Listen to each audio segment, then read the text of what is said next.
Bismillahirrahmanirrahim. Assalamualaikum warahmatullahi wabarakatuh.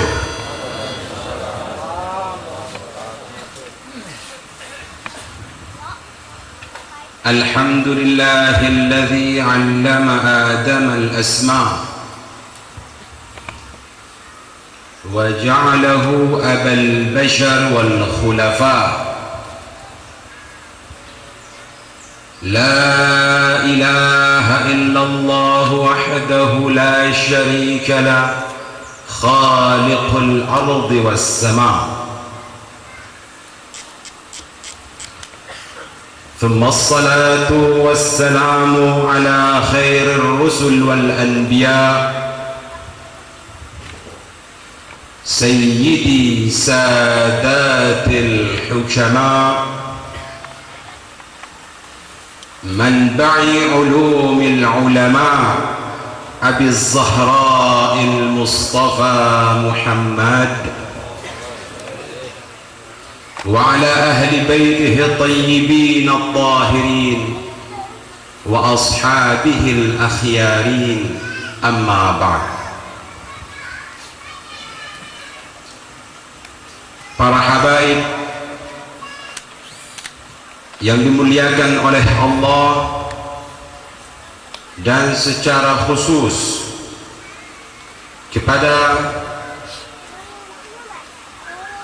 As-Sayyid Al-Habib Haidrah bin Muhsin bin Ali Al-Hindwan selaku mursyid tariqah Alawiyah Naqsyabandiyah Muhsiniyah, yang terhormat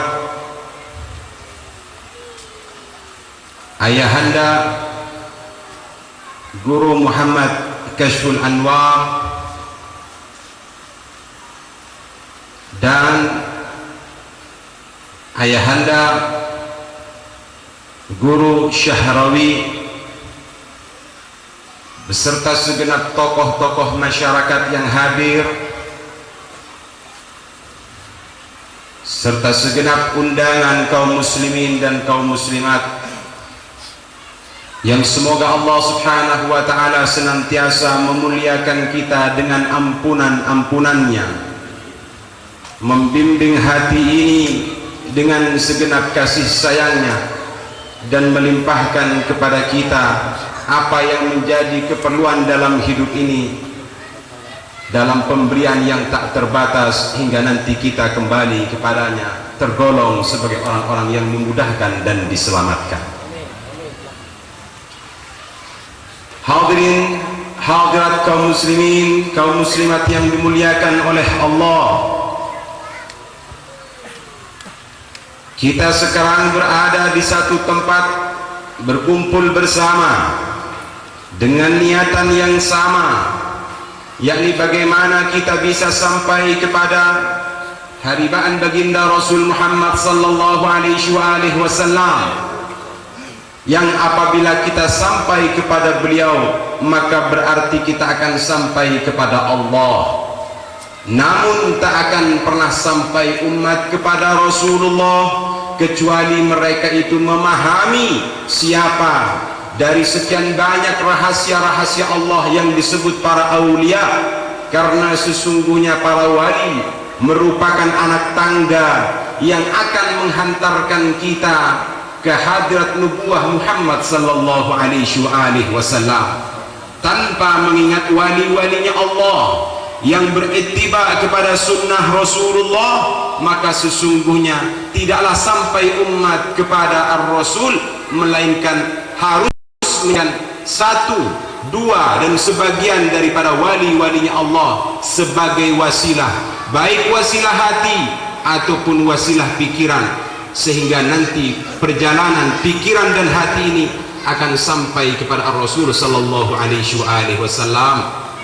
Ini hari kita mencoba ingin kembali kepada Ar-Rasul untuk membuktikan cinta dan rindu kita kepada beliau dengan berwasilahkan kepada Sultan Aulia Al-Ustadzul A'zam Al-Faqih Al-Muqaddam Muhammad bin Ali Ba'alawi, di mana beliau di samping cucu Rasulullah, beliau juga pemangku sebuah wilayah yang tinggi dan agung, sehingga tiada kata dan tiada bahasa yang mampu membatasi keagungan beliau. Hanya hati yang merindu, hanya hati yang ingin bertemu, yang senantiasa mencoba meleburkan diri ini dalam sebuah kewalian yang dimiliki oleh beliau, salah satu daripada keturunan Nabi yang suci. Sebelum kita berbicara tentang Al-Faqih Al-Muqaddam Muhammad bin Ali Ba'alawi, maka kita terlebih dahulu memahami apa yang disabdakan oleh Ar-Rasul sallallahu alaihi wasallam. Ar-Rasul menyebutkan awwaluddin ma'rifatullah. Awal agama, pondasi agama, basic agama itu adalah pengenalan kepada Allah. Apapun nama agama, adakah ia agama Majusi, ia harus bermakrifat kepada Allah. Adakah agama Nasrani, adakah agama Yahudi, bahkan agama Islam sendiri, semua unsur-unsur agama yang ada di bumi ini haruslah mengenal Allah. Maka barang siapa yang tidak pernah mengenal Allah, berarti ia tidak pernah beragama. Karena inti agama adalah mengenal Allah. Lantas bisakah manusia kenal kepada Allah? Upaya untuk mengenal Allah bukan sesuatu yang mudah. Bahkan kalau kita kembali lagi kepada sabda Rasul sallallahu alaihi wasallam, Rasul menyebutkan laula ana wa ali ma urifallah. Andai adalah sebuah prolog dari sebuah sabda kenabian. Andai tidak karena Rasul dan keluarganya, maka Allah tak akan dikenal. Andai tidak karena Rasul dengan keluarganya, maka Allah tak akan disembah. Andai tidak karena Allah, Rasulullah dan keluarganya, maka Allah subhanahu wa ta'ala tak akan pernah menciptakan pahala atau pula siksa yang dalam ini adalah neraka dan surga.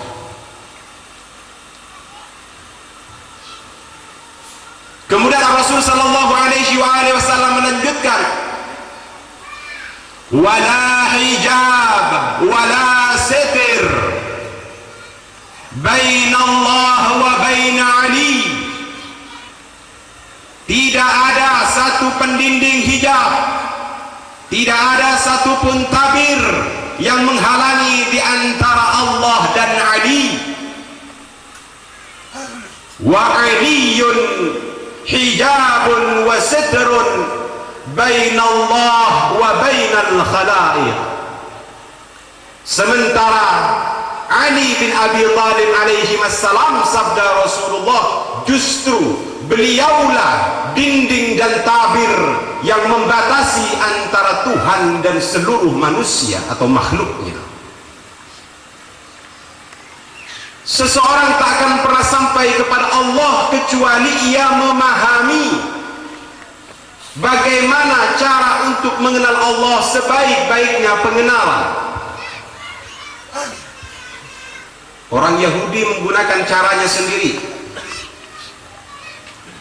Nasrani dan Majusi menggunakan cara sendiri, Islam menggunakan cara sendiri.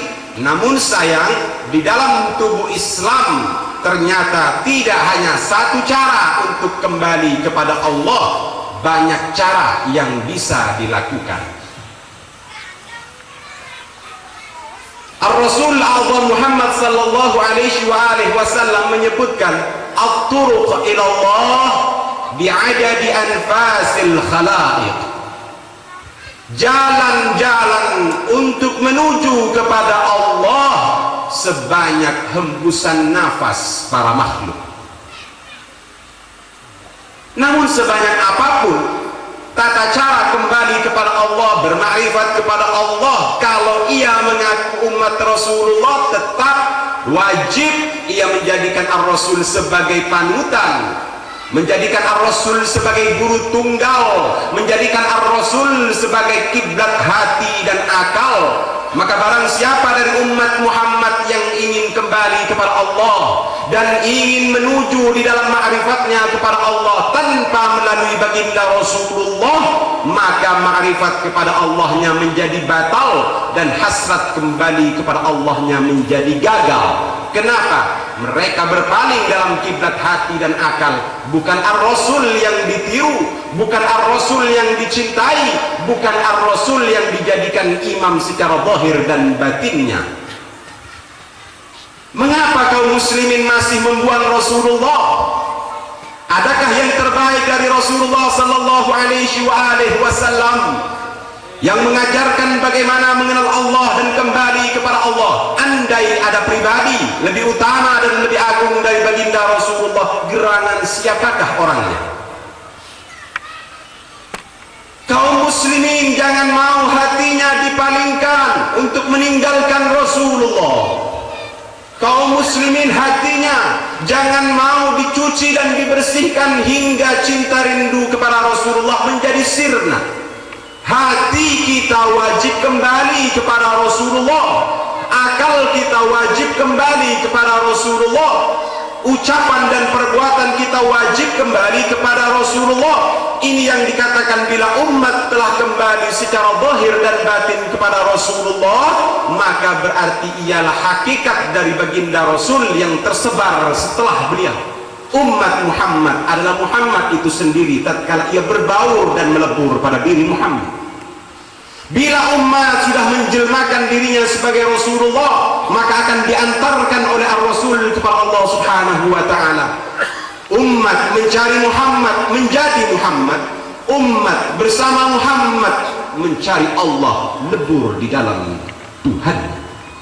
Sehingga pada suatu waktu nanti akan terjadi sebuah fana dalam wujud manusia. Imkan, sesuatu yang mungkin diciptakan dan sesuatu yang mungkin untuk tidak diciptakan, harus menjadi lebur kepada Sayyidul Mumkinat, yakni illat kepada semua alam mungkin, baginda Rasul Muhammad sallallahu alaihi wasallam. Dan Sayyidul Mumkinat, tempat leburnya semua alam mungkin, akan lebur kepada wajibul wujud, yakni Allah Subhanahu wa ta'ala yang qiyamuhu binafsihi. Ini yang dikatakan inna lillahi wa inna ilaihi raji'un. Sesungguhnya kita milik Allah dan kita kepadanya akan menjadi orang-orang yang kembali. Hadirin, seseorang tidak akan pernah bisa mengenal Allah dan tidak akan pernah bisa mengenal Rasulullah dan keluarganya kecuali ia harus mengenal kepada dirinya. Kenal kepada Allah tak akan tercapai kecuali ia mengenal Ar-Rasul dan keluarganya. Pengenalan kepada Rasulullah dan keluarganya pun tak akan pernah tercapai kecuali ia mengenal siapa dirinya. Ar-Rasul sallallahu alaihi wasallam menyebutkan afdalul ma'arif ma'rifatun nafs. Paling utamanya pengenalan adalah pengenalan kepada diri. Ar-Rasul juga menyebutkan man arafa nafsahu fali ghairihi a'raf. Barang siapa yang kenal kepada dirinya, maka kepada selain dirinya ia akan lebih mengenal. Di dalam hadis yang lain Ar-Rasul menyebutkan man arafa nafsahu faqad arafa rabbah. Barang siapa yang kenal kepada dirinya, maka berarti ia telah kenal kepada Allah. Namun siapakah di antara kita yang kenal kepada diri? Acungkan tangan wahai hadirin. Siapa di antara kita yang sudah mengenal diri ini? Ulama sepakat mengatakan bahwa benarlah ucapan Rasulullah, barang siapa yang mengenal dirinya maka sungguh telah ia kenal Tuhannya. kalau memang benar-benar kenal. Namun bila ia tidak kenal kepada dirinya, jangan berharap kenal kepada Allah, kepada Rasul dan keluarganya saja. Mereka pasti tidak akan pernah kenal. Mari kita lihat betapa sulitnya manusia mengenal dirinya. Bukan berarti Rasulullah memberikan peluang dengan mudah, siapa kenal diri lantas kenal Tuhan. Yang di sini adalah kekeliruan besar pada anggapan manusia, betapa mudahnya mereka mengenal dirinya. Padahal tidak semudah itu, karena sesungguhnya barang siapa yang ingin mengenali dirinya, ia harus bertanya kepada siapa yang menciptakan dirinya. Dan semua sepakat ulama-ulama tasawuf mengatakan, andai tidak karena Rasulullah, maka tak akan pernah diciptakan segala sesuatu. Berarti penyebab terjadinya alam mungkin ini adalah baginda Rasulullah. Rasulullah lebih paham kepada diri kita dibanding diri kita terhadap diri sendiri. Apa sabda Rasulullah? Aku mengetahui siapa saja yang diciptakan oleh Allah dan di mana saja. Namun siapa saja dan di mana saja takkan pernah kenal kepada Muhammad. Yang kenal kepada Muhammad hanyalah pencipta Muhammad. Ini kita mencoba untuk menyadarkan diri bahwa ada anggapan bahwa seseorang ini mencari jati diri, mencari diri sejatinya adalah merupakan hal yang mudah. Ini sebuah dusta belaka. Jangankan harus mengenal Allah, mengenal diri sendiri saja mereka takkan pernah bisa. Tiba-tiba ada sebuah statement, sebuah pernyataan dari saudara kita bahwa telah aku cari Tuhanku dan telah ku ketemukan Tuhanku. Tatkala aku kembali kepada Tuhanku, maka akulah Tuhan itu. Di waktu aku Tuhan, maka perintah sudah tak berlaku bagiku. Adakah Tuhan yang memerintah dan Tuhan yang mengerjakan? Maka kemudian lenyaplah segala bentuk peribadatan yang ia lakukan. Aku bukan lagi menyembah, akan tetapi akulah sesembahan. Konsep wahdatul wujud bukan milik siapa-siapa, tetapi konsep wahdatul wujud milik baginda Rasulullah sallallahu alaihi wasallam. Konsep ini kemudian bergulir ke tengah umat hingga sampai zaman sekarang. Jangan katakan wahdatul wujud itu milik orang lain. Jangan katakan wahdatul wujud itu ditemukan oleh seseorang yang lain. Sama sekali tidak benar. Konsep wahdatul wujud itu adalah milik baginda Rasulullah sallallahu alaihi wasallam. Lantas mengapa kita tidak segera membongkar khazanah-khazanah Rasulullah, hadis-hadis kenabian yang menceritakan tentang ma'rifatullah, ma'rifatul Rasul dan keluarga, serta ma'rifat kepada diri sendiri. Sehingga konsep di dalam bertauhid kepada Allah, konsep di dalam bertauhid kepada nubuah kenabian, konsep di dalam bertauhid kepada wilayah, dan konsep bertauhid kepada diri sejati itu sudah diajarkan oleh Rasulullah. Namun sayang kaum muslimin mengira bahwa itu diciptakan dan ditemukan oleh orang-orang setelah Rasulullah. Maha suci Allah yang tidak pernah salah menjadikan Rasulullah sebagai manusia yang terpilih dan terindah, yang termulia dan terutama. Namun setelah itu pengakuan demi pengakuan dilantunkan dan diakui oleh sebagian orang, dan timbullah pengikut-pengikut yang disebut dengan sekte-sekte keyakinan di dalam dunia sair wa suluk, di dalam perjalanan spiritual. Seseorang berkata kepada saya bahwa Allah ada padanya, Rasulullah ada padanya, Ka'bah ada padanya, Al-Quran ada padanya. Semua ia akui dan ia katakan berada di dalam dirinya. Apakah pernyataan yang seperti ini pernyataan yang baru? Tidak. Maha suci Allah, ini pernyataan bukan pernyataan yang baru. Ini pernyataan adalah pernyataan yang pernah dinyatakan oleh baginda Rasulullah. Namun bedanya orang-orang yang zaman sekarang ini menyatakan ucapan-ucapan yang seperti itu tidak memahami bagaimana upaya seharusnya mengenal dirinya.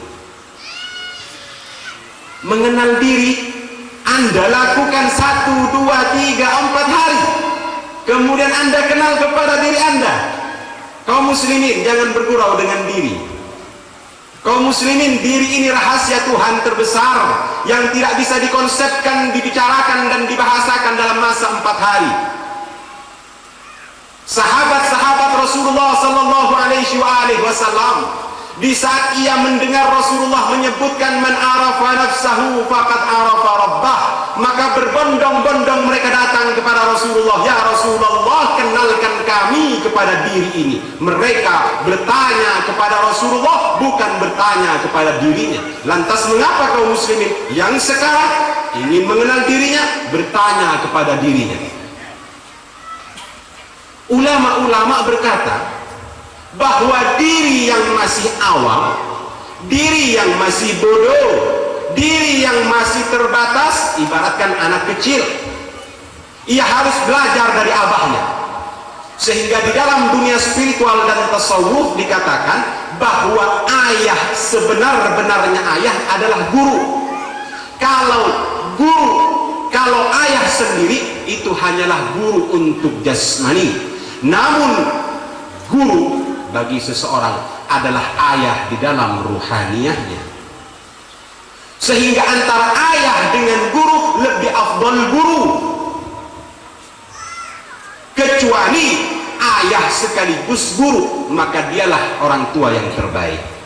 Dia orang tua bagi jasmani dan juga dia adalah guru bagi rohani. Sehingga statusnya dia adalah abah sekaligus di dalam jasmani dan rohani seseorang.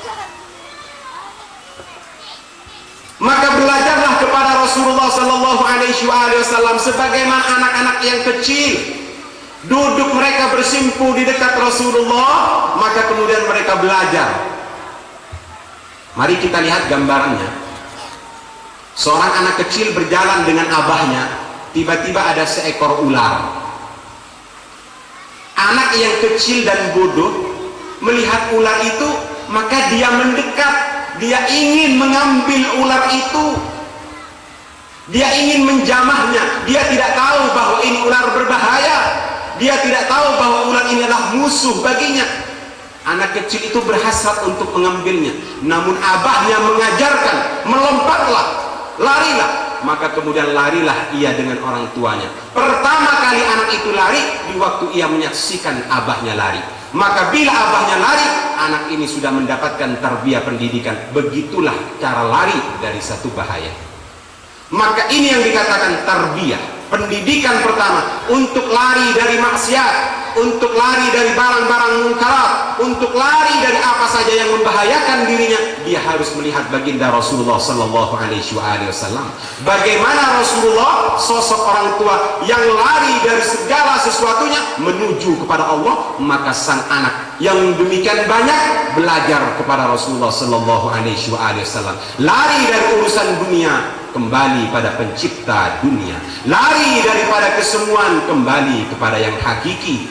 Lari dari yang terbatas menuju kepada zat yang tidak terbatas. Lari dari kegelapan menuju kepada cahaya. Ini yang dikatakan, barang siapa yang mengaku dia sebagai umat Muhammad, maka secara ruhaniyah dia adalah anak-anak Muhammad. Dan anak-anak Muhammad harus belajar kepada Muhammad, karena Muhammad adalah abul arwah. Muhammad adalah bapak dari semua jiwa. Mereka tidak kenal kepada Rasulullah. Saudara-saudara kita yang sekarang berkata, aku sudah kenal kepada Allah, aku tidak sama dengan kalian. Karena aku sudah kenal, maka hilanglah syariat dariku, hilanglah sholat, puasa, zakat dan haji dariku. Kalau engkau masih belum kenal kepada Tuhan, maka kerjakan syariat lain dengan aku yang sudah kenal kepada Allah. Maka tiada perintah dan tiada sesuatu tuntutan kewajiban bagi yang mengenal Allah. Adakah dia yang memerintah sekaligus dia juga yang melaksanakan. Disinilah kemudian dia mengakui bahwa dirinya telah lebur dalam Tuhannya, bahkan dia menggunakan konsep wahdatul wujud. Saudaraku, kaum muslimin dan kaum muslimat yang dimuliakan oleh Allah, camkan bahwa konsep yang demikian itu banyak diambil dari berbagai referensi. Mereka ada yang mengambil dari unsur-unsur Yunani, mereka ada yang mengambil dari unsur-unsur Yahudi, mereka ada yang mengambil dari unsur-unsur Cina, mereka ada yang mengambil dari unsur-unsur Hindu kuno. Mereka ini semuanya memadukan satu, menjadikan konsep-konsep yang terdahulu dengan konsep Islam dibaur menjadi satu, menjadi sebuah keyakinan yang disebut dengan kebatinan. Ciri-ciri kebatinan: tidak memiliki guru yang jelas, tidak memiliki kitab yang jelas, dan semua di antara mereka tidak memahami tafsir yang baik, tidak memahami bahasa Arab yang baik, dan mereka rata-rata adalah menyembunyikan apa yang disampaikan karena secara umum dalil-dalil mereka sangat rapuh dan tidak bisa ditampilkan di halayak ramai. Ar-Rasul sallallahu alaihi wasallam menyampaikan semuanya sehingga ditantang. Ar-Rasul menyampaikan apa adanya sehingga dicintai atau sebaliknya dibenci. Namun apa sabda Rasulullah? Aku berpegang kepada firman Allah. Qul hatu burhanakum in kuntum shadiqin. Katakan Muhammad kepada mereka, ayo datangkan dalil-dalil kalian, argumentasi kalian. Kalau kalian termasuk orang-orang yang jujur, kalau kalian termasuk orang-orang yang benar, janganlah kalian bersembunyi di sebuah sarang dan kemudian membesarkan anak-anaknya di situ. Di waktu anak-anak kalian tidak dikeluarkan di alam terbuka, dia dibesarkan di alam yang sempit, dan dia kembali ke alam yang luas, dia akan termangsa. Karena sesungguhnya di alam yang luas itulah pergulatan logika dan pergulatan spiritual. Jangan memekat seseorang, jangan membatasi seseorang. Jadikan anak-anakmu sebagai anak-anak jalanan yang memahami makna petir, yang memahami makna daripada angin, yang memahami makna daripada debu, yang memahami makna-makna dari semua yang ada. Sehingga apa yang dikatakan oleh Allah Subhanahu wa taala, siru fil ardi fanzuru kaifa bada'al khalq. Berjalanlah kalian di muka bumi dan saksikan oleh kalian bagaimana Allah telah memulai ciptaan. Ini yang dikatakan, bila anak-anak jalanan dibesarkan di jalan-jalan yang tidak berbatas, maka dia akan menjadi jiwa-jiwa yang mantap. Dia adalah jiwa-jiwa yang teguh, berhati lapang, dan berwawasan yang sangat luas. Konsep yang dipelajari oleh saudara kita itu sampai sekarang oleh ulama dipertanyakan, dari mana engkau dapat? Sungguh ini adalah sebuah kejujuran yang saya sampaikan di siang hari ini. Siapapun dari kaum muslimin dan kaum muslimat yang ingin mengenal dirinya, belajarlah kepada orang yang belajar kepada Rasulullah. Ciri-ciri orang yang belajar kepada Rasulullah adalah orang yang menggunakan hadis-hadis secara baik, menggunakan Al-Quran secara baik. Maka kembalilah kepada Allah dan Rasulnya. Fa in tanaza'tum fi syai'in farudduhu ila Allah wa Rasul. Apabila kalian bersilang pendapat dalam satu masalah, masalah mengenal jati diri, masalah bagaimana bersyariat yang seharusnya, bagaimana bertarekat yang seharusnya, bagaimana berhakikat yang seharusnya, hingga bermakrifat yang seharusnya. Bila masih silang pendapat, kembalilah kepada Allah dan Rasulnya. Maksudnya, biarlah Al-Quran yang menjawab, biarlah Al-Hadith yang menjawab, bukan siapa-siapa. Maka semuanya akan menjadi clear, semuanya akan menjadi bersih dari noda dan dari penyimpangan-penyimpangan. Bisakah seseorang itu mengenal dirinya, hadirin? Sehingga karena tidak kenal kepada dirinya, banyak yang mengaku dirinya Allah. Kalau sudah mengaku dirinya Allah, banyak ibadah yang ditinggalkan. Haji, sungguh hal yang aneh. Yang terbuat dari sperma itu mengaku dirinya Tuhan. Yang masih makan gandum dan padi mengaku dirinya Tuhan. yang berjalan dengan telapak kakinya di bumi mengaku Tuhan. Nabi Isa tidak pernah mengaku Tuhan. Ar-Rasul A'zam tidak pernah mengaku Tuhan. Tak ada satupun nabi dan utusan Allah yang mengaku Tuhan, kecuali yang mengaku Tuhan itu adalah mereka-mereka yang menyatakan dirinya sebagai utusan Tuhan, namun Tuhan tidak pernah mengutusnya, kecuali nabi gadungan, kecuali rasul gadungan, dan mereka adalah tokoh-tokoh gadungan yang memang dari awal mengaku dirinya sebagai Tuhan. Anda pernah melihat bagaimana pernyataan yang dilakukan oleh Fir'aun? Fir'aun mengatakan, ana rabbukumul a'la, akulah pemelihara kalian penduduk Mesir yang maha tinggi. Mengaku Tuhan dalam sifat rububiyah. Nanti ada lagi mengaku Tuhan dalam sifat uluhiyah. Maka mengakulah Fir'aun. Terus beberapa kurun lagi ada lagi yang mengaku. Pengakuan demi pengakuan berangsur-angsur tiba, sampailah pengakuan itu di zamannya Al-Imam Ja'far Shadiq alaihi salam. Ada seseorang yang sangat benci kepada Allah dan ingin menandingi Allah, mengaku dirinya sebagai Al-Khaliq, pencipta. Dia berkata kepada masyarakatnya bahwa tidak hanya Allah yang bisa mencipta, aku pun bisa mencipta. Maka kemudian dia mengambil botol. Botol itu diisi dengan air dan lumpur. Ditinggalkan selama 4 hari. Hari yang keempat keluarlah cacing-cacing dalam botol itu. Kemudian ia dengan bangga berkata, siapakah yang menciptakan cacing? Masyarakat berkata, yang menciptakan Allah. Oh tidak, saya yang menciptakan ini. Kemarin saya letakkan air, kemarin saya letakkan pula dengan campuran lumpur, saya pekat selama 3 atau 4 hari dari cacing. Lantas siapa yang menciptakan?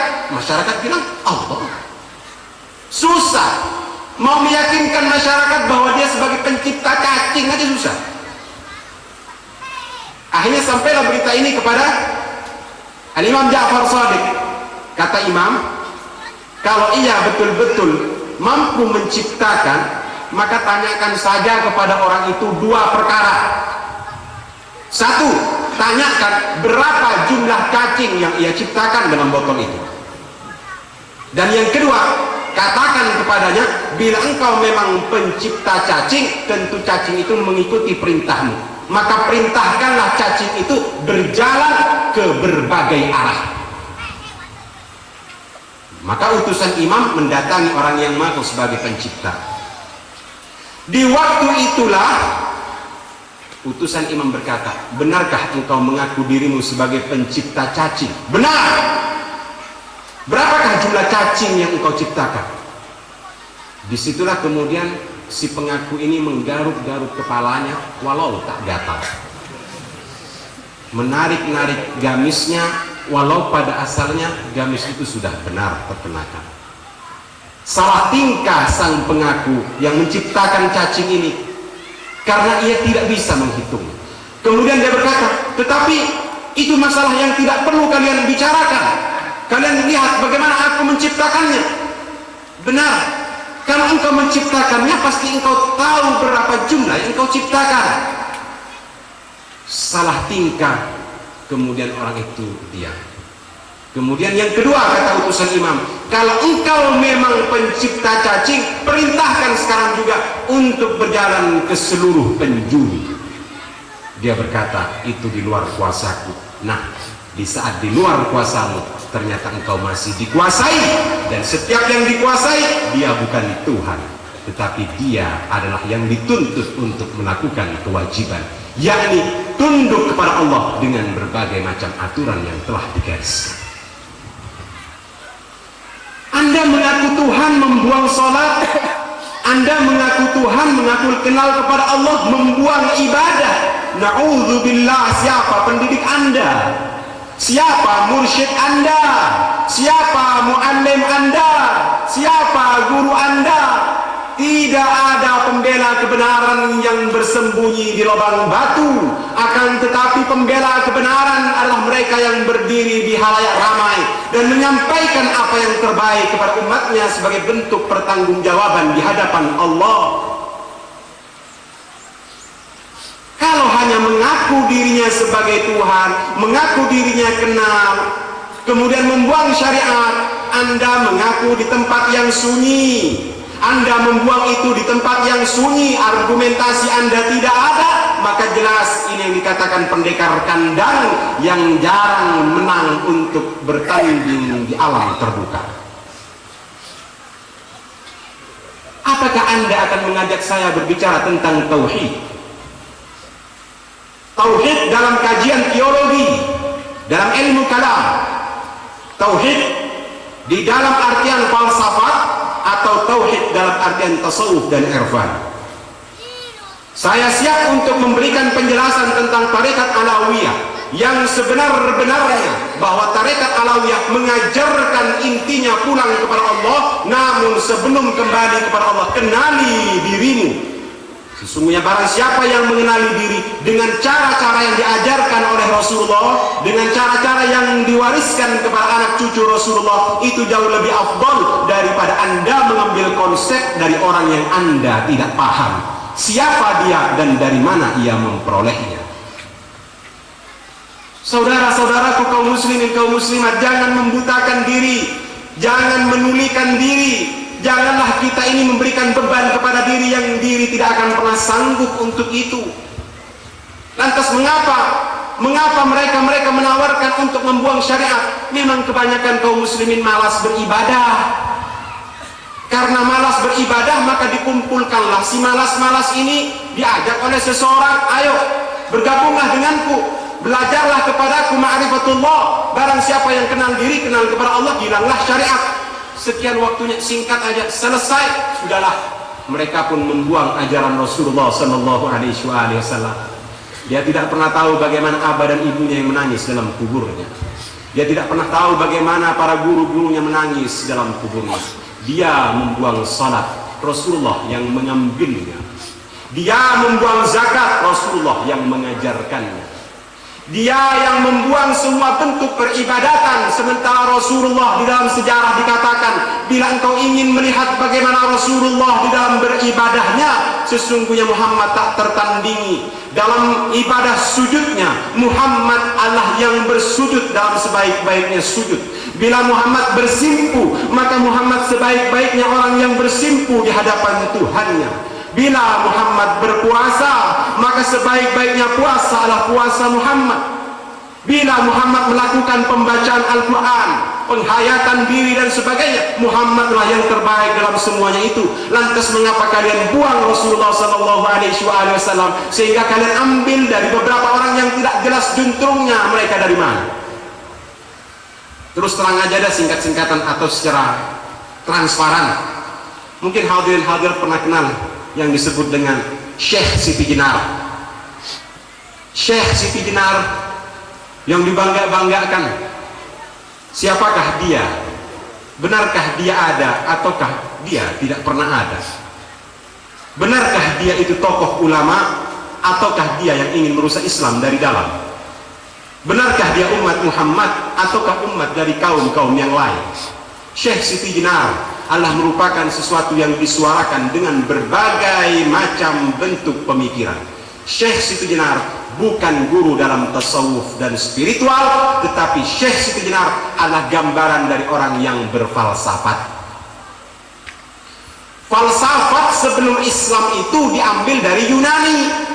Falsafat sebelum Islam itu diambil dari India, diambil dari Cina, diambil dari berbagai bangsa-bangsa yang sebelumnya, dipadukan dengan konsep teologi Islam, ilmu kalam Islam, namun dalam kerangka berpikir semata-mata. Di dalam berpikirnya timbullah sebuah konsep yang disebut dengan wahdatul wujud. Wahdatul wujud pernah disuarakan oleh Abu Mansur al-Hallaj, juga pernah disuarakan oleh Abi Yazid al-Bustami. Abi Yazid al-Bustami pernah menyampaikan fatwanya di sebuah tempat yang ramai masyarakat, dikumpulkan masyarakat dan berkata, Anallah la ilaha illa ana fa'budni. Aku Tuhan, tiada Tuhan kecuali aku, sembahlah aku. Kata orang satu pasar, ini orang gila. Maka larilah semua orang dan meninggalkan Abi Yazid. Benarkah Abi Yazid gila? Dalam artian yang bagaimanakah? Apakah ini yang mau kita tiru? Al-Hallaj dengan ungkapannya anal haq, la ilaha illa ana. Al-haq fi jibi, kebenaran ada di dalam jebku, ada di dalam saku, atau ada di dalam jubahku. Al-haq ma'ana, wa ana ma'al haq, wa ana al-haq. Atau yang bagaimana? Kalau hanya mengambil ungkapan-ungkapan dari ulama yang mudah, gampang, tidak harus orang semuda. Orang Jawa paling banyak yang belajar kayak gitu. Namun ini yang dikatakan mencuri teori, mencuri konsep, dari siapa, dari mananya, mereka pun tidak pernah paham. Hadirin hadirat yang dimuliakan oleh Allah, sejenak kita akan belajar tentang siapa diri kita. Diri kita yang harus kita kenal ini, itu ada dua dimensi. Pertama, dimensi jasmani, yang kedua, dimensi rohani. Katakan kepada orang yang pernah mengenal dirinya dari sisi jasmaniahnya saja, kita akan patahkan argumentasi mereka. Apakah mereka pernah memahami berapa jumlah rambut di atas kepalanya sendiri? Apakah dia tahu berapa kali hidungnya menghirup napas seumur hidup ini? Pernahkah ia membaca berapa banyak warna yang masuk ke dalam matanya? Pernahkah ia menghitung berapa suara yang keluar masuk lewat telinganya? Kenali diri dari sisi jasmani. Diri yang sempit, diri yang dikandung oleh ibu 9 bulan 10 hari, diri yang makan padi, diri yang minum air, diri yang berjalan di atas tanah, diri dalam bentuk basyariah. Kenali engkau ini dirimu, maka kau harus mengenal bagaimana bentuknya, bagaimana jumlahnya, bagaimana warnanya, bagaimana kerjanya, bagaimana waktunya, dan semuanya. Bila engkau tidak kenal kepada dirimu yang bersifat jasmani, jangan mengaku kenal kepada diri yang bersifat ruhani.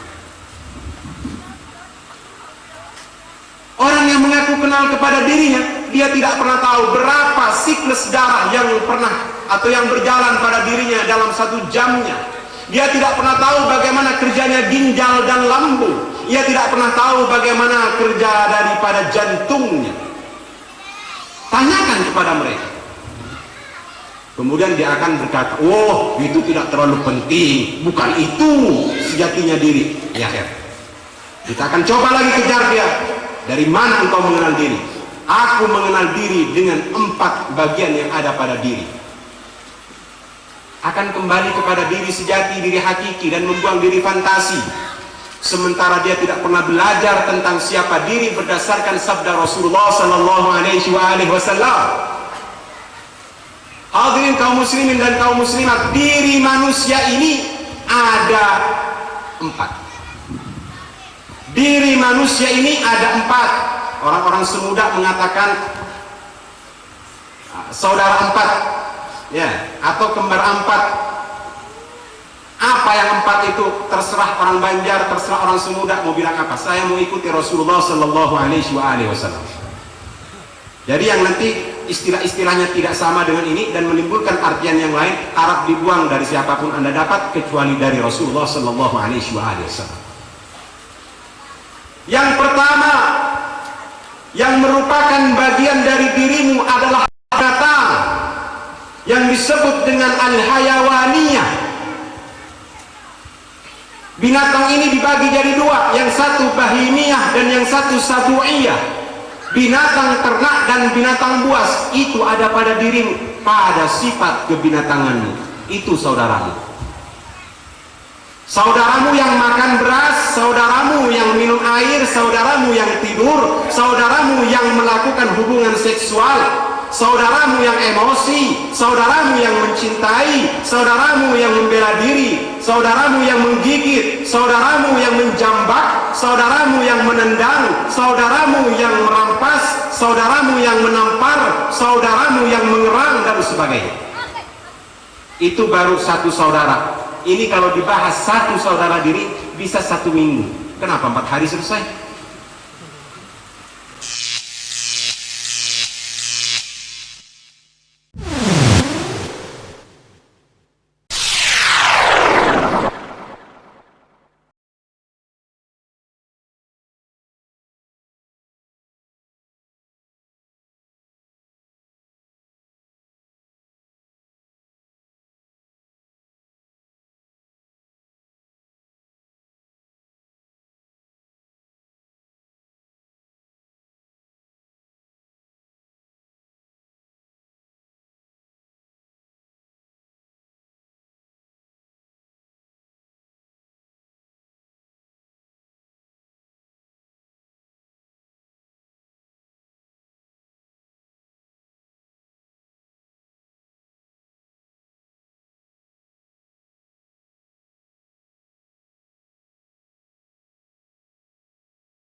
Itu baru satu saudara. Ini kalau dibahas satu saudara diri bisa 1 minggu. Kenapa 4 hari selesai? Sifat bahimiyahnya kita harus dilihat kesamaannya dengan kuda, harus dilihat kesamaannya dengan sapi, harus dilihat kesamaannya dengan ayam, harus dilihat kesamaannya dengan binatang-binatang ternak yang lain. Berapa jumlah binatang ternak secara umum, itu harus dicari satu fasal pembedanya dan satu persamaannya. Apakah mereka digerakkan oleh insting hayawaniyah, digerakkan oleh sifat kebinatangannya. Jadi barang siapa manusia yang hanya makan, minum, tidur, makan, minum, tidur dan melakukan hubungan seksual, maka mutlak dia itu adalah seekor binatang, sama dengan sapi. Hanya bedanya sapi layak disembelih, dia tidak.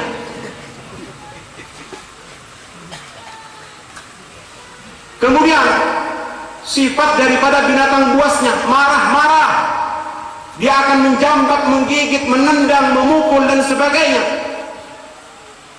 Berarti kalau saudara kita berhenti hanya pada binatang ternaknya dan binatang buasnya, maka jelas itu semua menunjukkan perubahan antara binatang ternak, binatang buas, binatang ternak, binatang buas, binatang ternak, binatang buas. Bisa mati di waktu dia menernakkan dirinya, dan bisa mati pula di waktu dia membuaskan dirinya. Di waktu dia mati, di waktu membuaskan dirinya, ditunggu oleh firman Allah. Allah Subhanahu wa ta'ala menyebutkan, wa idzal wuhushu husyirat, dan tatkala binatang-binatang buas digiring. Apakah itu singa? Singa yang ada di hutan? Apakah itu buaya yang ada di muara? Apakah itu beruang yang ada di kutu? Apakah itu yang dikatakan elang Garuda yang ada di angkasa? Tidak. Justru itu adalah umat Muhammad, binatang ternak dan binatang buas yang rajin ke Jumatan, binatang ternak dan binatang buas yang rajin tarawih, binatang buas dan binatang ternak yang sering mendatangi majelis ta'lim. Yang dimaksudkan di situ adalah umat Muhammad. Secara jasmaninya dia mengikuti pakaian secara umum, namun secara batinnya dia masih cenderung kepada hayawaniyahnya, dan ia tidak mengikuti Rasulullah, dan ia tidak mengikuti keluarga Rasulullah, dan ia tidak mengikuti wali-walinya Allah, sehingga yang dikatakan mereka dengan Rasulullah hanya jasmaninya yang sama. Ana basyarun mithlukum, aku manusia serupa kalian. Yuha ilayya, diwahyukan kepadaku oleh Allah. Yang mewahyukan kepada Ar-Rasul adalah Allah, tetapi yang mengilhami pada diri adalah nafsu yang disebut dengan hayawaniyah. Inilah yang dikatakan bila umat Muhammad mati tak sama dengan Muhammad, pasti dia harus memilih mungkin binatang ternak mukanya atau mungkin binatang buas wajahnya. Dia tidak akan pernah berwajah serupa dengan wajah Rasulullah Sallallahu Alaihi Wasallam. Ini diri yang pertama. Diri yang kedua adalah akal. Anda ingin belajar akal, akal itu dibagi menjadi 10 akal. Kalau belajar akal 1 hari, berarti dapat 1 akal. Belajar 10 hari, 10 akal. Kenapa 4 hari selesai? Siapa yang mengajarkan Anda dengan ilmu sebuku? Kesihan. Ilmu sebuku yang dibangga-banggakan. Tulis tanpa papan, papan tanpa tulis. Kalau yang saya tak perlu papan, tak perlu tulisan. Saya berbicara dengan bahasa nur. Saya berbicara dengan bahasa kehampaan sifat-sifat materi. Saya akan berbicara tentang unsur-unsur keabadian. Saya ingin berbicara tentang kesucian dan keharuman. Maka mengikuti apa yang disampaikan oleh saya, semata-mata saya ambilkan dari khazanah Rasulullah Sallallahu Alaihi Wasallam. Tidak mudah memahami. Karenanya ulama menyatakan bahwa 10 jenis akal ini susah dipelajari oleh manusia. Maka ulama menyederhanakan akal dibagi 2 dah gampangnya. Satu disebut dengan akal nadhari, dan yang kedua disebut dengan akal amali. Ini saudara kita juga. Apa yang disebut dengan akal nadhari? Akal nadhari adalah akal teori. Isinya, makanannya adalah apa yang telah ia pahami dan apa yang belum ia pahami. Itu saja kerjanya. Jadi akal teori itu hidup bersama dengan kita. Dia mengumpulkan apa yang telah ia ketahui dan mencari tahu apa yang belum diketahui. Ini sifat daripada akal nadhari. Tetapi bukan hanya teori, bukan hanya hal-hal yang perlu dipahami. Kita punya lagi akal satu yang disebut dengan akal amali. Kerja akal amali, apa yang harus saya amalkan? Saya sudah kenal sama diri, apa yang harus saya amalkan? Saya sudah kenal kepada Rasulullah, apa yang harus saya amalkan? Saya sudah kenal kepada Allah, apa yang harus saya amalkan? Nah, masih dituntutnya amal-amal oleh diri sendiri pada dasarnya. Kenapa sekarang diri mengaku kenal dan tidak ada amal? Padahal Al-Imam Ja'far Shadiq mengatakan, sesungguhnya yang sebenar-benarnya orang alim adalah ia memadu antara ilmu dan amalnya. Marilah beramal sebagaimana Anda hidup sehari-hari. Anda tidak diperintahkan oleh Allah makan, tapi Anda makan. Di waktu orang sholat, dia kadang mau sholat. Ujarnya sholat tuh bagi orang-orang yang kadang kenal lawan Tuhan. Mengaku ini dah kenal. Tetapi kenapa ikam yang kenal dengan Tuhan itu kenapa masih masuk ke dapur makan? Masih mencentong menggayung air minum? Kenapa ada orang yang mengenal Tuhan masih sulit untuk makan, harus merangkak ke dapurnya, harus masak banyunya? Hei, pengenal Tuhan tidak seperti itu. Pengenal Tuhan akan saya ceritakan nanti adalah mereka para wali-walinya Allah. Duduk bersimpu, berzikir kepada Allah di waktu anak istrinya hendak makan dan minum. Musim salju turun, tak seorang pun keluar rumah karena membahayakan kondisi jiwa. Dingin yang di bawah 0 hingga sulit seseorang untuk beraktivitas di waktu itu. Istrinya bilang kepada sang suami, wahai suamiku, keluarlah dari rumah dan carilah makanan. Suaminya diam dengan zikir pada Allah. Maka diambilnyalah sebuah gantang dan berkata kepada istrinya, akan aku isi gantang ini dengan gandum. Maka kemudian diambilnyalah salju, ditumpuk di dalam gantangan itu dan diserahkan, masaklah buat roti. Begitu dibuka oleh istrinya, berisi gandum, salju berubah gandum. Ini pengenalan Tuhan. Kenapa ada yang kenal-kenal tuh, datang aja ke ulun. Ya ulun minta berbagai macam hal yang ingin menunjukkan kemampuan Anda di dalam makrifat Anda kepada Allah. Kalau saya meminta sesuatu yang Anda tidak bisa membuktikan, udah baiknya Anda jangan bicara kalau Anda itu kenal kepada Allah. Dia malu. Anda ingin tahu lagi bagaimana orang yang kenal kepada Allah Subhanahu wa Ta'ala? Diceritakan ada dua bersaudara. Mereka ini adalah penyembah api. Mereka ini orang-orang Majusi, kakak dengan adiknya. Tiba-tiba setelah sekian puluh tahun menyembah api, abangnya berkata, "Ding, sudah lawas kita ini menyembah api. Apakah api itu kepada kita yang dah lawas menyembah ini memiliki kasih sayang sehingga kalau kita sentuh kada panas?" Kata adiknya, "Mana aku tahu, sentuh aja dulu bang." Begitu disentuh sama abangnya masih panas. Apa kata abangnya? Berarti penyembahan kita masih kurang, Ding. Kita harus tambah lagi. Si abangnya masih terus menyembah api, si adiknya berpikir, nah kalau sudah disembah puluhan tahun macam ini masih belum memiliki kasih sayang, masih terus membakar, jangan-jangan bukan Tuhan. Akhirnya pindah agama, masuk Islam. Di waktu dia masuk Islam, dia benar-benar mencari Allah dan dia mengenal Allah. Allah bersamanya di waktu siang dan malam. Allah bersamanya dalam keadaan siaga dan di dalam alam bawah sadarnya. Allah senantiasa memantaunya. Hudur Allah dalam batinnya. Sehingga nanti disebut dengan pengenalan Allah secara huduri. Kita masih belum belajar tentang pengenalan Allah secara husuli.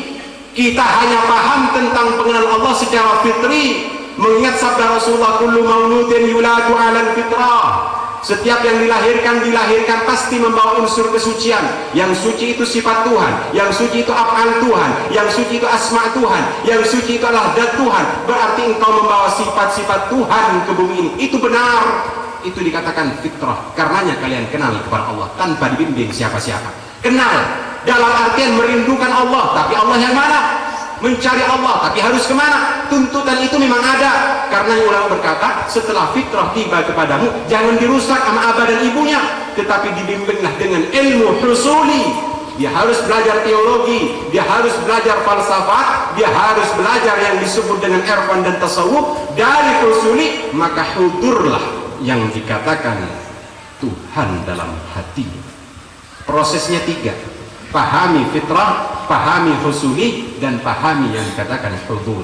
Baru Anda berkata, saya kenal Tuhan. Buktinya apa? Buktinya adalah sebagaimana orang-orang yang telah mengenal Allah, termasuk si Yahudi ini. Di waktu dia pindah agama, maka abangnya berkata, karena ikam mudah pindah agama, maka semua warisan abah kada boleh ikam ambil.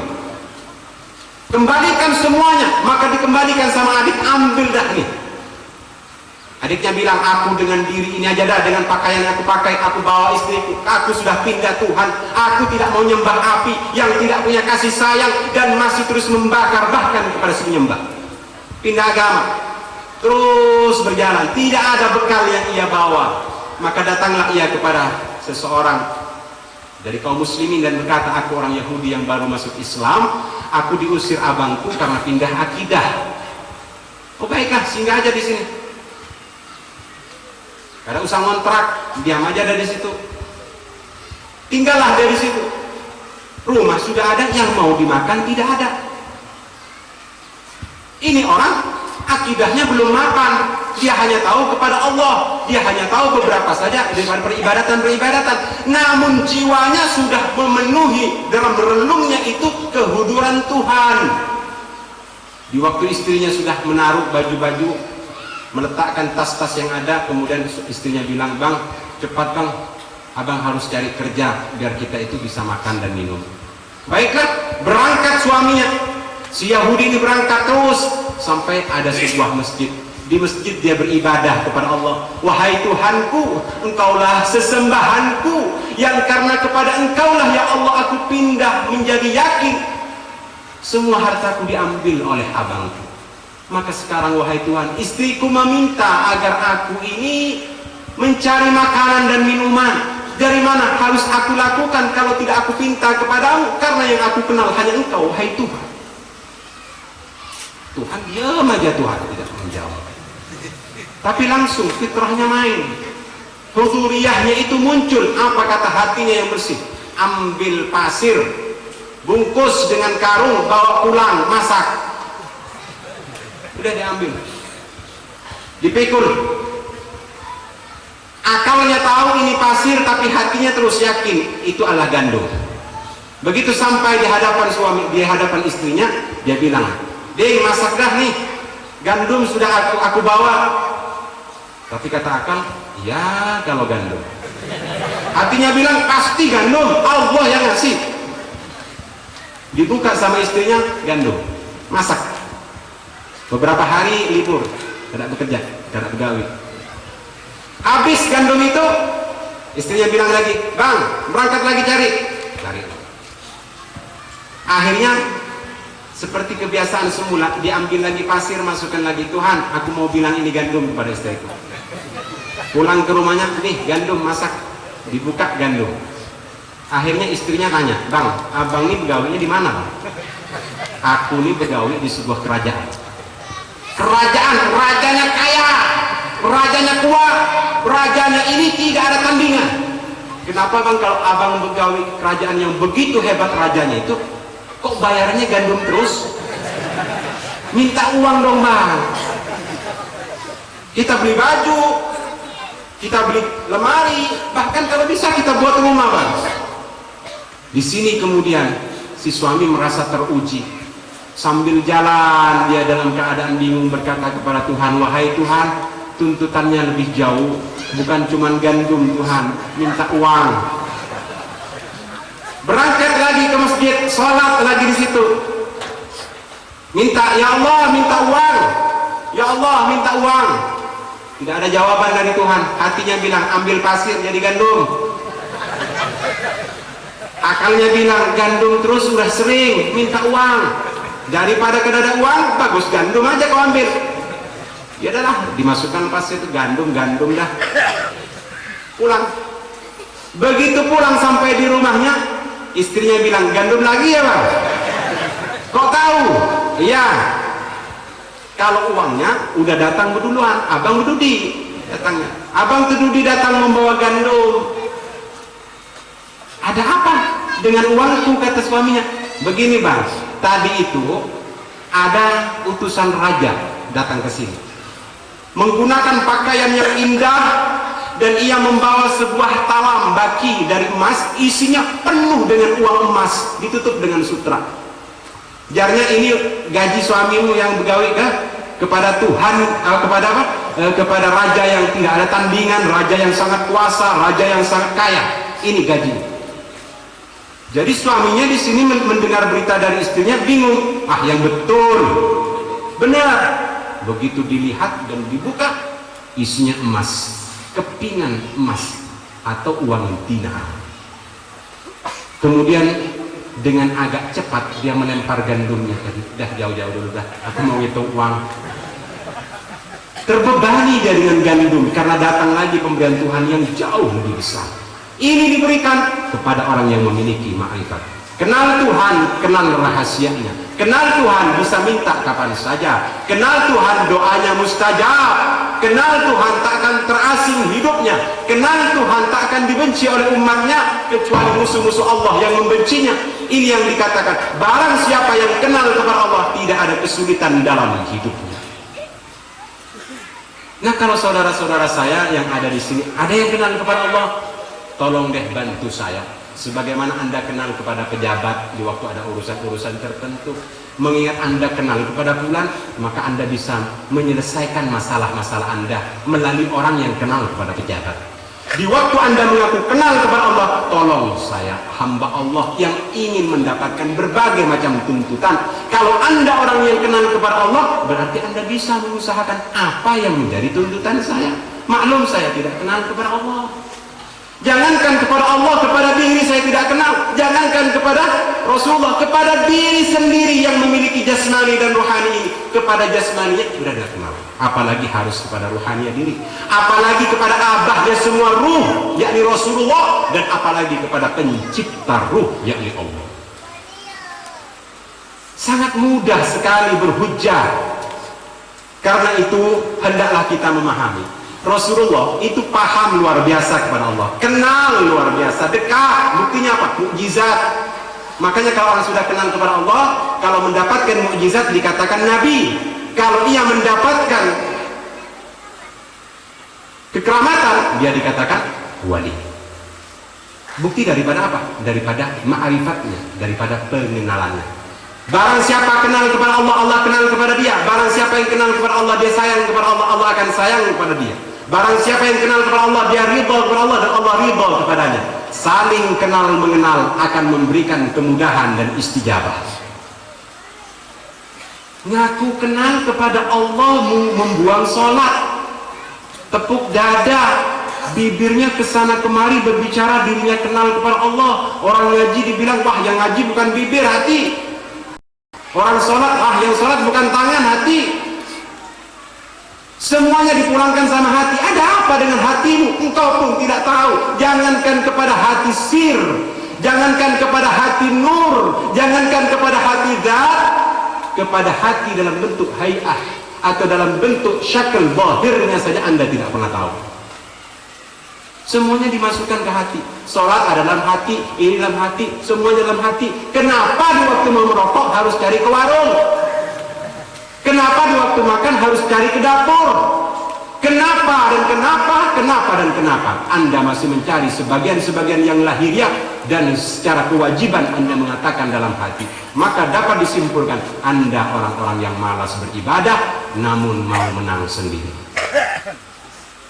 Pengenalan kepada Tuhan mempermudah segala-galanya.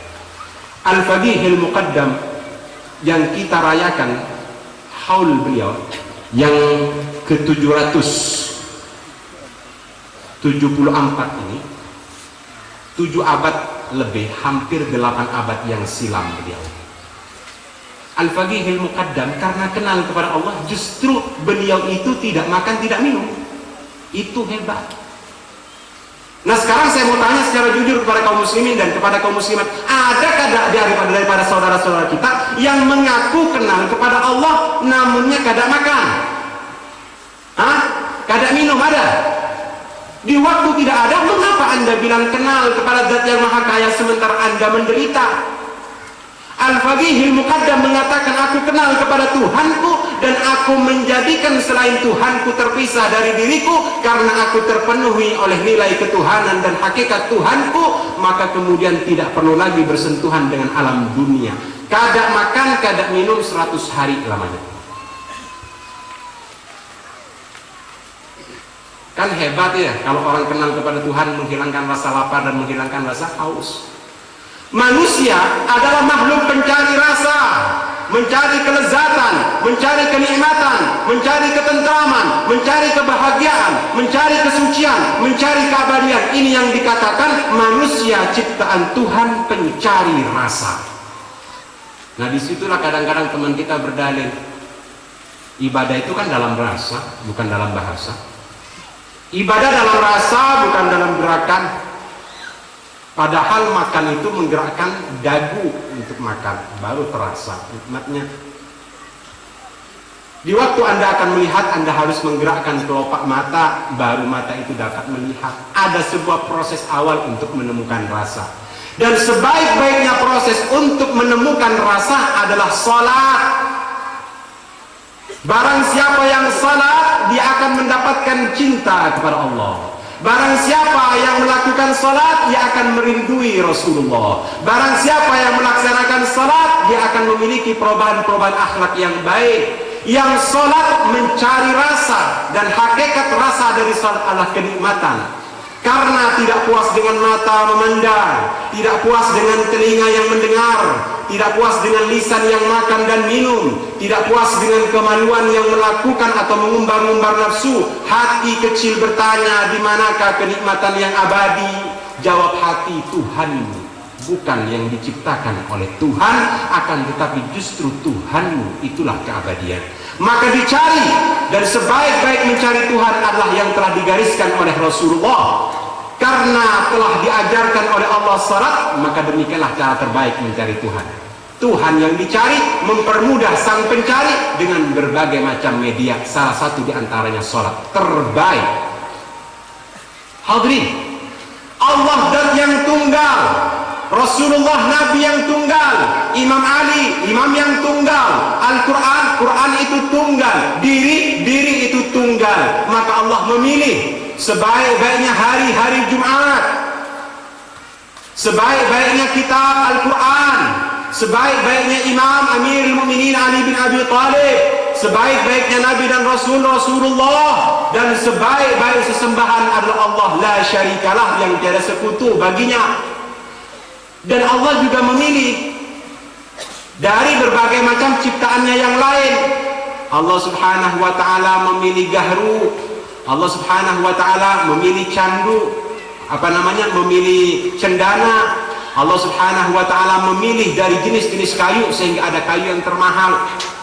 Allah subhanahu wa ta'ala memilih di antara batu-batu sehingga permata atau berlian menjadi yang termahal.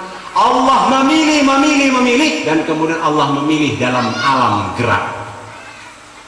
Allah memilih dalam alam gerak. Gerakan apakah yang paling dicintai oleh Allah? Apakah gerakan tari? Apakah gerakan senam? Apakah gerakan bela diri? Apakah gerakan berjalan biasa? Atau gerakan yang bagaimana? Allah katakan gerak-gerak yang lain sifatnya tabi'i, gerak-gerak yang lain sifatnya itu bisa kalian ciptakan sendiri. Tetapi gerak yang paling aku cintai adalah gerakan takbiratul ihram, ruku, sujud, dan tasyahud. Ini bentuk gerakan yang tidak bisa ditandingi dengan gerakan yang manapun. Maka barang siapa yang bergerak dengan cara seperti ini, berarti dia mau mencari siapa sang penggerak, yakni Allah. Ini kenyamanan bergerak dengan gerakan sendiri. Lihat orang sholat malas, wah sholat yang penting hati. Yang herannya dia bilang hati, kenal Tuhan, padahal dirinya sendiri ngutang kemana-mana. Kenapa gak ada ngutang kepada Allah? Jangan bohongi dirimu, wahai saudaraku. Jangan bohongi saudara-saudaramu, karena sesungguhnya kebohongan demi kebohongan akan ada dalam hatimu. Sekalipun engkau berupaya untuk membenarkan dirimu, namun pada dasarnya engkau salah. Suatu waktu akan terbongkar bahwa kebenaran yang engkau tutupi, kebenaran yang engkau jauhi, justru akan menjauhkan engkau dari segala kenikmatan hidup.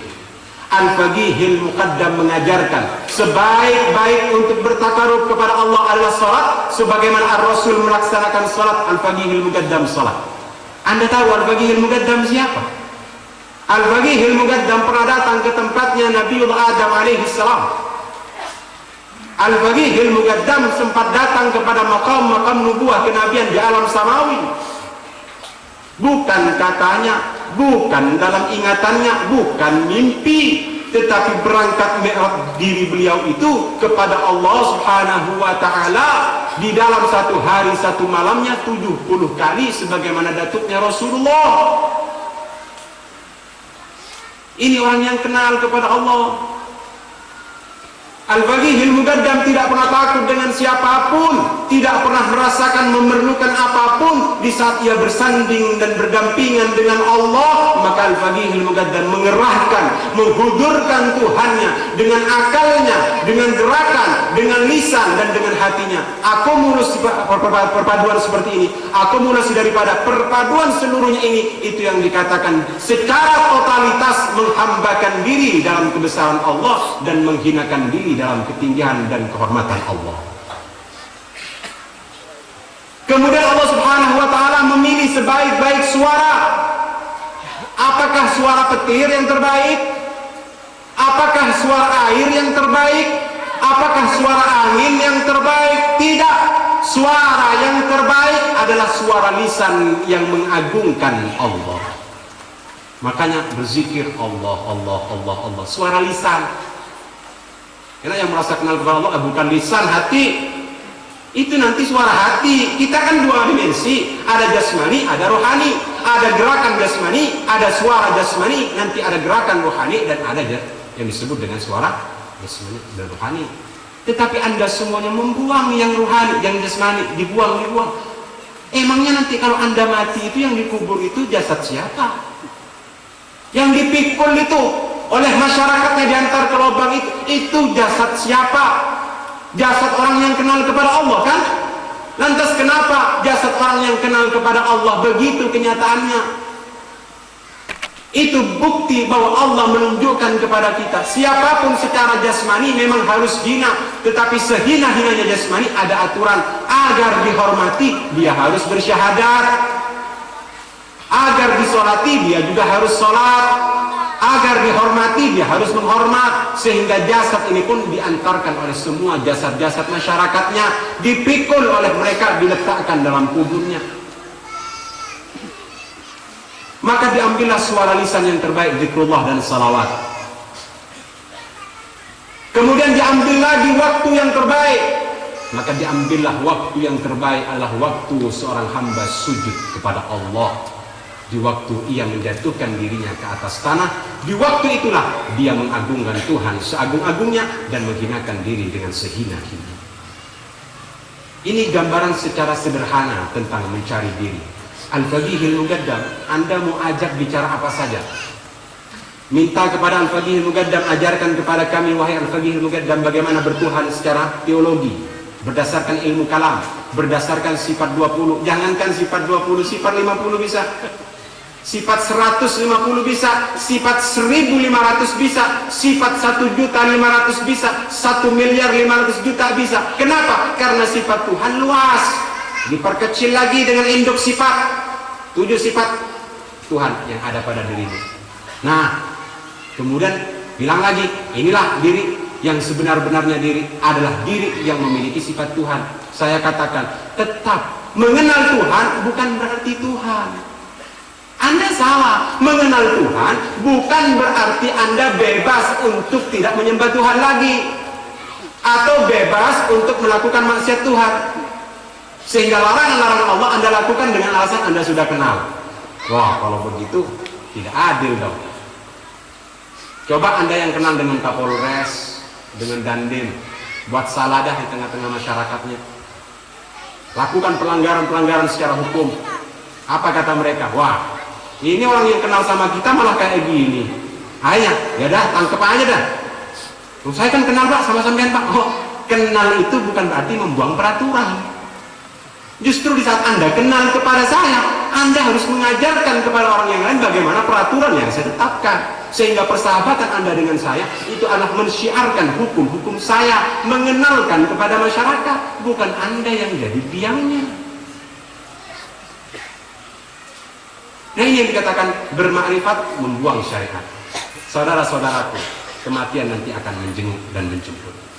Kalau Anda minta jenguk, mau minta jemput pada waktu matinya, gampang, paling mudah. Kalau Anda bisa yakin kepada orang-orang yang melakukan sayru suluk, maka jelas kepada saya apalagi. Anda mau minta jemput oleh siapa diri Anda di waktu Anda mati? Mau minta jemput dengan diri sendiri? Bisa. Minta jemput kepada gurunya? Bisa. Minta jemput sama orang tuanya? Bisa. Minta jemput kepada wali-walinya Allah? Bisa. Minta jemput kepada Imam Ali bin Abi Thalib? Bisa. Minta jemput kepada Rasulullah? Bisa. Minta jemput kepada Allah? Bisa. Pilih. Namanya juga jemputan, ya harus dipilih. Di waktu Anda mau milih, jangan asal-asal milih. Sadar di mana amal Anda. Kalau ulun sih minta dijemput Rasulullah deh. Salawat dikerjakan kan? Enggak deh. Sedekah? Enggak, udahlah. Dijemput sama datuknya sendiri dah, sama tetangganya. Enggak deh. Ulun minta Rasulullah deh yang menjemput deh. Nangis-nangis kadang orang. Nah, ini lebih indah. Ini lebih indah daripada orang yang mengaku kenal kepada Allah dan tidak perlu memerlukan Rasulullah.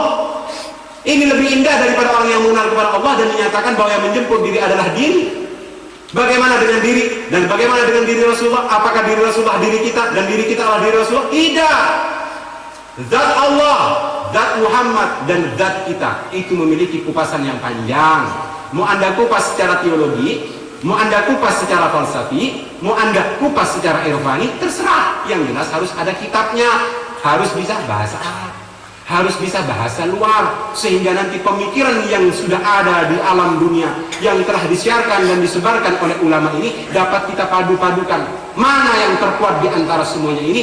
Pasti yang diambil dari Rasulullah Sallallahu Alaihi Wasallam. Ini tanya, tarekat Alawiyah bisa nggak jemput orang kalau mati? Gampang. Kurang yang dijemput, yang jemput banyak. Yang mau dijemput ini loh yang susah. Buktinya apa? Udah bertarekat masih kada betul. Udah berguru masih cari guru yang lain lagi. Apakah Anda merasa berguru di dalam tarekat ini sama dengan berguru syariat? Lain. Kalau syariat perbanyak gurunya. Ada yang mengajar fikih, ada yang mengajar tauhid, ada yang mengajar imla, ada yang mengajar tajwid, ada yang mengajar ini, ada yang mengajar usul fiqh, ada yang mengajar tarikh, ada yang mengajar tafsir, ada yang mengajar hadis, ada yang mengajar khutbah, ada yang mengajar macam-macam. Perbanyak kalau guru syariatnya. Tapi kalau guru yang nanti akan mencatat siapa yang akan menjemput kita mati, tukang catatnya cuma satu yang disebut dengan mursyid tarekat. Kalau bersyariatnya ramai-ramai dah kepada ayahanda guru Kashful belajar, kepada ayahanda guru Syahrawi belajar, kepada guru-guru yang lain belajar, puas-puaskan. Tapi ingat, Anda mati nanti harus dicatat. Adakah yang akan menjadi penyatat kematian Anda untuk dijemput siapa? Ini kita berbicara tentang babul wilayah. Kita masih belum menuntaskan pembahasan babul wilayah. Sebelum kita memasuki babul nubuwah, sebelum kita memasuki lagi babul yang disebut dengan al-uluhiyah. Sangat tinggi, bicara masalah ini sangat tinggi. Kesian juga, udah panas-panas ya. Kemudian kita bahas dengan bahasan. Tapi karena ada sebuah keinginan untuk meluruskan hal-hal yang ada. Ingat bahwa tarekat Alawiyah adalah tarekat yang mendidik hati ittiba kepada Rasulullah. Karena kalau misalnya kaum muslimin melihat ada kejanggalan-kejanggalan dalam tarekat kami, bilang sama kami.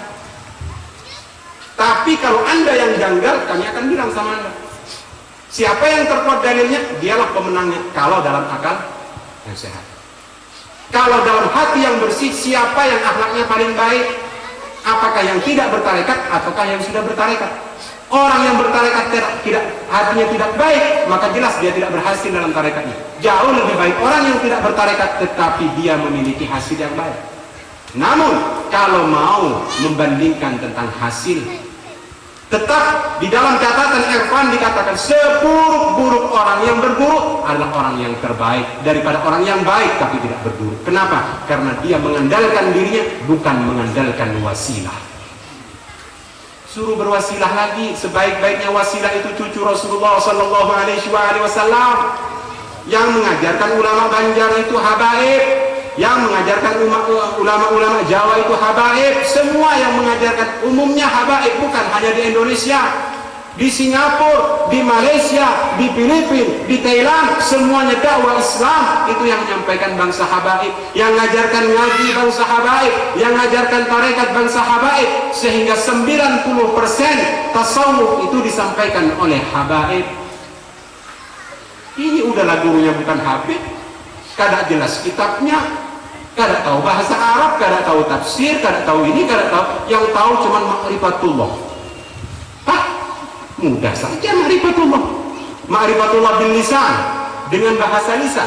Jelas yang mampu berdalil lebih baik menyampaikan secara lisan daripada yang tidak mampu secara argumentasi, sehingga nanti kelihatan dalil-dalilnya itu sangat jauh dari Al-Quran dan hadis. Kalau Anda mengatakan ma'rifatullah dari sisi bagaimana jiwa untuk mencari Allah dalam sir-sirnya, tentu permainannya bukan diri. Itu bedanya. Kalau orang-orang yang bermakrifat dengan dirinya sendiri, pasti yang datang dirinya. Kesian dia. Karena kalau aku mati yang datang itu diri nih. Tanya, kapan kita mati nih? Oh, kita mati tanggal sekian, hari ini jam sekian. Oh, dah aku tahu kapan dia mau mati. Yang kita tidak pernah main diri, kita main Rasulullah. Tanya sama Rasulullah. Tanya. Nah, bahasanya Rasulullah yang datang kepada kita, itulah diri kita, kata mereka. Ya sudah, terserahlah. Pokoknya yang datang Rasulullah, saya bilang Rasulullah. Nah yang dia tidak, siapapun yang datang diri dia, mau Rasulullah kayak mau jin kayak mau siapa, kayak diri aku. Akhirnya dia susah membedakan mana sejatinya diri, mana sejatinya Nabi, dan mana sejatinya iblis dan hayawan. Ini yang dikatakan, bila tidak memahami konsep yang empat tentang diri, maka sungguh dia orang-orang yang tidak bisa ditemukan kepada nilai-nilai kebenaran, melainkan dia semakin jauh, dan semakin jauh. Hadirin hadirat yang dimuliakan oleh Allah, hari sudah semakin tinggi, panas sudah mulai menyerang, keringat sudah mulai berkucuran. Kita berharap kepada Allah pertemuan ini dirahmati, diberkahi. Yang telah memberikan bantuan semoga dibantu oleh Allah, yang memberikan pertolongan semoga ditolong oleh Allah dan dipermudah urusannya. Yang hidup yang berkumpul ini semoga diberi oleh Allah Subhanahu wa taala usia yang berkah, dan yang meninggal dari datuk-datuk kita semoga pula oleh Allah Subhanahu wa taala terberkahi karena perbuatan kita selaku cucu-cucunya. Semoga Al-Faqih Al-Muqaddam memantau acara ini, mendoakan secara khusus dari panitia-panitia dan secara umum kepada pihak yang membantu agar mereka kelak matinya dijemput oleh Al-Faqih Al-Muqaddam Muhammad bin Ali Ba'alawi. Jangankan hanya menolong orang semuda, kata beliau, seluruh dunia yang masih berstatus umat datukku, aku dapat menolongnya. Sayang orang-orang yang ikut jalan beliau kurang mau bersabar, membuang kewajiban dan berpindah guru. Sungguh mereka yang telah berpindah guru dan melakukan penyimpangan dari ajaran gurunya, berarti dia susah untuk kembali, kecuali gurunya ridha dengan apa yang ia perbuat. Hadirin hadirat yang dimuliakan oleh Allah, karena pembahasan tentang ma'rifatullah dan ma'rifatun nafs sangat luas dan tidak bisa kita selesaikan dalam pertemuan yang hanya satu hari, sehingga sedikit tentang Al-Faqih Al-Muqaddam saya telah sampaikan bahwa beliau adalah cerminan dan panutan kami di dalam berspiritual untuk mendapatkan kematian yang baik, husnul khatimah. Namun sebelum kita mati, kita memiliki hati yang baik terhadap dua orang tua, terhadap guru, terhadap masyarakat, terhadap pemerintah, terhadap ulama. Kita jadi orang yang baik dalam hidup, mati yang baik, dan nanti dijemput oleh jiwa yang baik. Terserah dia disebut Rasulullah ataukah dia diri kita. Yang jelas Rasulullah adalah Rasulullah, kita adalah kita, dan sebaik-baik dari antara kita adalah yang dijemput oleh Rasulullah Sallallahu Alaihi Wasallam. Namun tidak akan pernah sampai kepada Rasulullah kecuali Al-Faqih Al-Muqaddam Muhammad bin Ali Ba'alawi yang menjemput kita. Semoga apa yang kita lakukan ini, bila ada kesalahan dan kekurangannya, Al-Faqih Al-Muqaddam memaklumi batas kemampuan kita, dan insya Allah keberkahan usia mempertemukan kita di acara tahun-tahun yang mendatang di dalam keadaan sehat dan dalam keadaan selamat, tanpa adanya penyakit, tanpa adanya musibah di daerah ini. Hadirin hadirat yang dimuliakan oleh Allah, bila terdapat hal-hal yang menyinggung perasaan dari apa yang saya sampaikan, memang beginilah kenyataannya. Dia harus menyampaikan apa adanya. Ada kesedihan, ada luka hati, namun semuanya harus dimaafi. Beginilah cara seorang saudara mengajak saudaranya. Sesungguhnya sebaik-baiknya saudara adalah yang menyadari di mana kesalahannya dan segera merangkul kembali saudaranya dengan penuh kasih dan sayang.